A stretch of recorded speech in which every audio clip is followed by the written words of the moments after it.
All right. Well, if you are like me or anyone else on the planet right now, you're probably saying to yourself, 2022, dang, that really went by fast. And over the past couple of days, I've had the chance to sit down and kind of reflect back on, all the places that we've been and all the things that we've, learned and experienced together over the past year. And I thought it might be fun to take a look at the top 10 most viewed videos on the History Underground over the past year. Had, again, the opportunity to travel to some pretty unique places, had some pretty unique experiences. Also got to connect with some of my favorite creators in the history space on YouTube. So we started off the year, with Paul Woodage from World War II TV, arguably the best World War II channel on all of YouTube. Also had a chance to connect with Scott and Jen from Walk with History, also Gary Edelman from the American Battlefield Trust, although all of our collaborations seem to be cursed in some way. I'll get to that later. And then also went to Antietam and had a big collaboration with Chris from Vlogging Through History. So again, we're going to take a look at the top 10 videos on the channel, and I realize that the results are going to be a little bit skewed because like the recent series in Boston and Lexington and Concord don't have the opportunity to get the views that some of the earlier videos did, but I'm making all of this up as I go. So anyway, oh, and by the way, for all of you Bostonians who were eviscerating me in the comments over my pronunciation of Concord instead of saying Concord, I've decided that I'm going to stick to my guns and I'm going to stick with Concord, and here's why. Take a look at this. Okay, look at this thing right here. Is this an electrical cord or a curd? That's what I thought. I accept your apology. All right, let's get into it.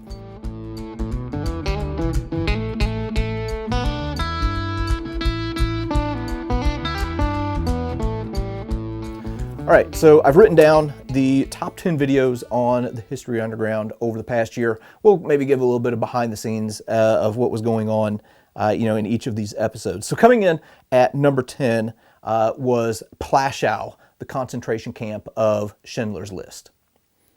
Okay, now, when I filmed this episode, of course, this is in Poland, just outside the city of Krakow, or as I've had some people tell me, it's pronounced Krakow.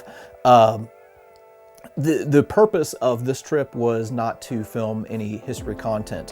When the war broke out in Ukraine, my son and I bought a one-way ticket to go to Poland, Ukraine, work on the border with the refugees who were coming across.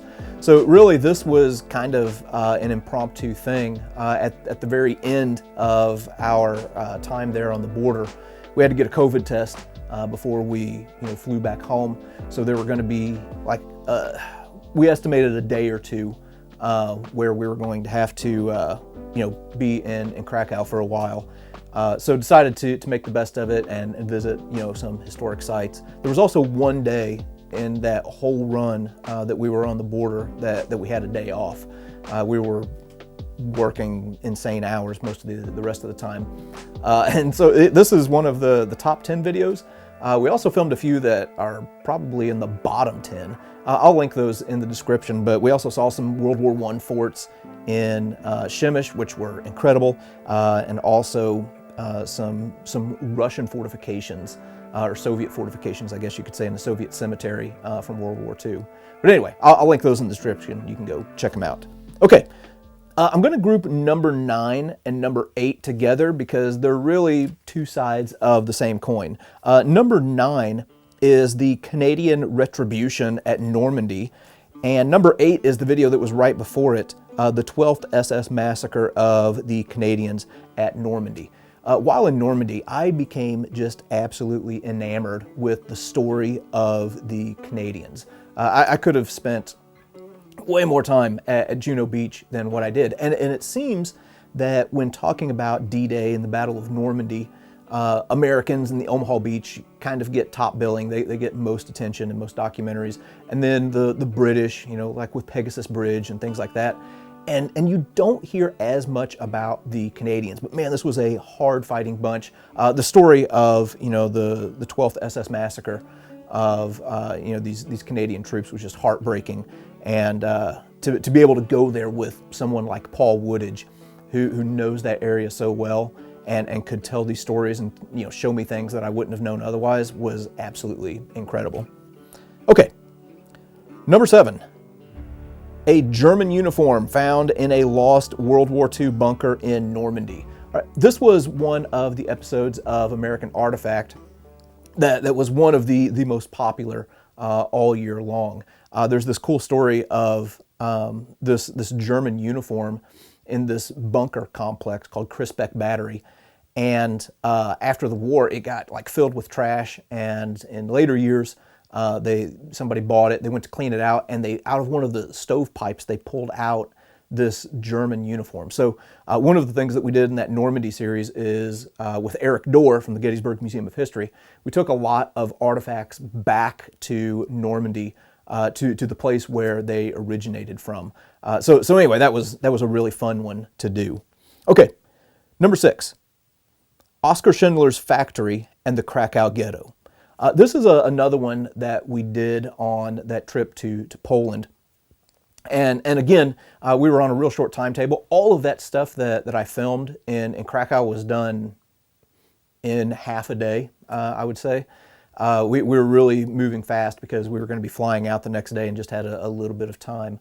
Had a lot of people who made comments in that video about how Schindler's List wasn't really true to life, but there are a lot of parallels. Of course, it's kind of Hollywooded up a little bit, but it was cool to be able to go and see some of the filming locations from Schindler's List, and then also to go to like the Plaszow concentration camp and go to Oskar Schindler's Factory, which is now converted into a museum. But yeah, that was number 6 for the year.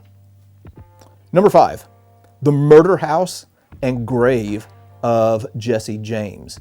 Okay, so this was one of the videos that I did in Northwest Missouri. There were a whole bunch of videos that I did up in that area, and really, really enjoyed it. Jesse James is a legend of the American West, and one of the interesting things that I learned from that series of videos, it seems like everybody wants a piece of Jesse James. I had so many people commenting that they are related to Jesse James in some way, or they know somebody who, Jesse James stayed on their farm or something like that.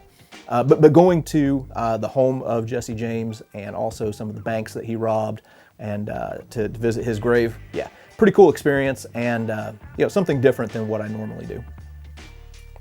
Number 4, the deadly design of Civil War bullets. This is another episode of American Artifact that we did that really took off as soon as it dropped. And I had some funny comments in the video. People were saying, aren't all bullets deadly? Which that's a fair point.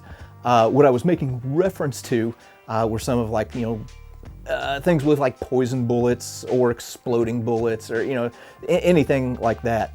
That was another one that we did on American Artifact at the Gettysburg Museum of History that really seemed to take off and that people really liked. Oh, speaking of the Gettysburg Museum of History, check this out. This is something that I just recently got from their store page. So my great-great-grandpa was at the Battle of Kennesaw Mountain. I checked out their website, and on there they had a bullet that was embedded in wood that was recovered from Kennesaw Mountain. So anyway, yeah, pretty cool. Number 3, photographing the dead at Antietam. This is a collaboration that I did with Gary Edelman at the Antietam battlefield, where we were focusing on some of the photography of Alexander Gardner after the battle. Super fascinating, and as far as videos just taking off, this was the fastest growing video I've ever had in the entire history of the channel. Within a week, it hit like 700,000 views. And then after a week, I got a notification from YouTube that it was being demonetized, and it was also having an age restriction put on it because of the content of the video. So you can show the work of Alexander Gardner with the dead bodies and dead horses, where millions of people see it every year on signs at the battlefield, but YouTube says that that's a little bit too much. So I appealed it, the appeal was denied. I still argued with them, and in the end I lost. But what that did is it completely flatlined that video. So you can actually look at a growth curve of how that video was doing in the first week, and you can see the exact moment that YouTube essentially shut that video down, and it hasn't hardly had any views since then, which is unfortunate because, man, there's so much that we can learn from that. Gary and I seem to have these issues where the collaborations that we do together, something like that happens all the time. But anyway, we'll keep working on it. Number 2, horror and fascination at the Glore Psychiatric Museum. This is another video that I did in Northwest Missouri at the same time that I was filming the Jesse James videos, and this museum was insanely fascinating. If you go back and watch it, I can't even describe it here, you just have to see it for yourself. But looking at the history of mental health treatment was really one of the most fascinating things that I've, or one of the most fascinating places that I've had the opportunity to go to. It's up in St. Joseph, Missouri. That video also has another one of my mispronunciations where instead of pica, I say pica. Have you ever heard of something called pica? I know that I haven't. I've heard of a Pikachu.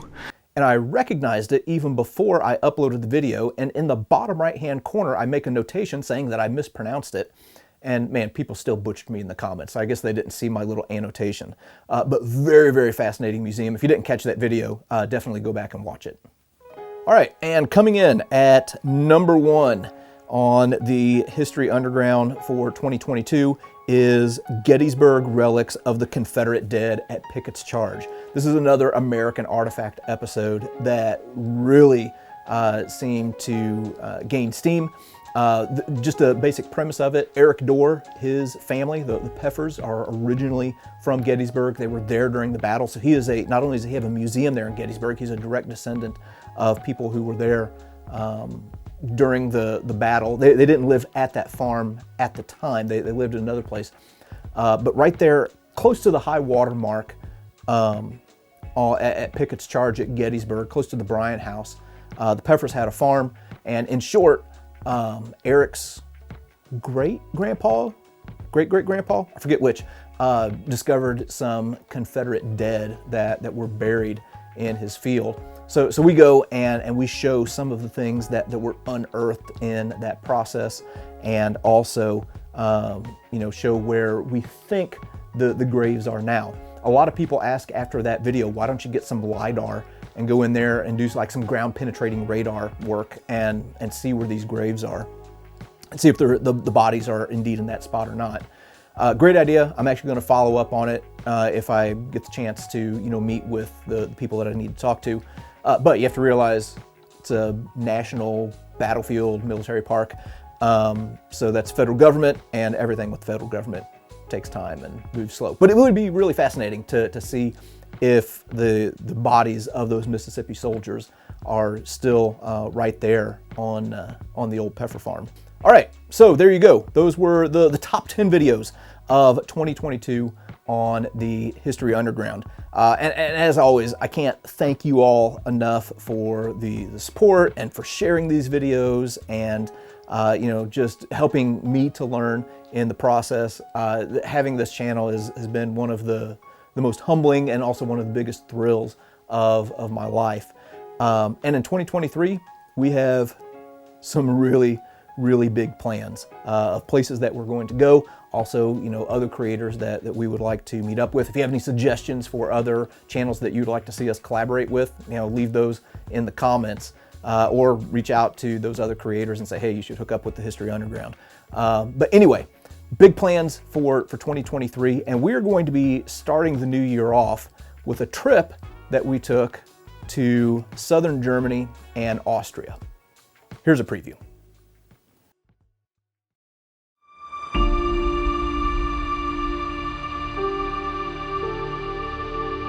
It feels like it's been a while since we've put one of these to use.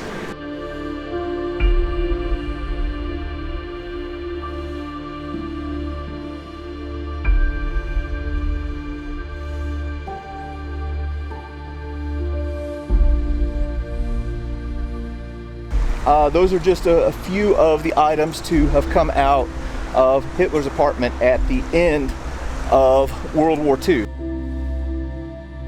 We're not going to stay long. We're just going to take a quick look, and then we're going to leave. And I just heard something back there. Okay, I'm freaking myself out right now.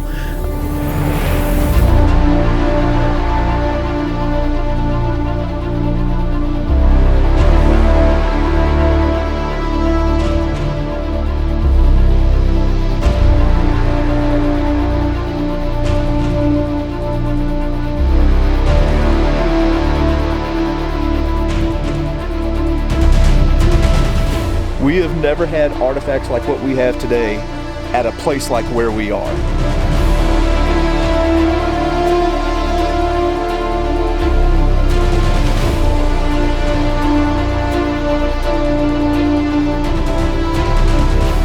I can hardly believe where I am standing.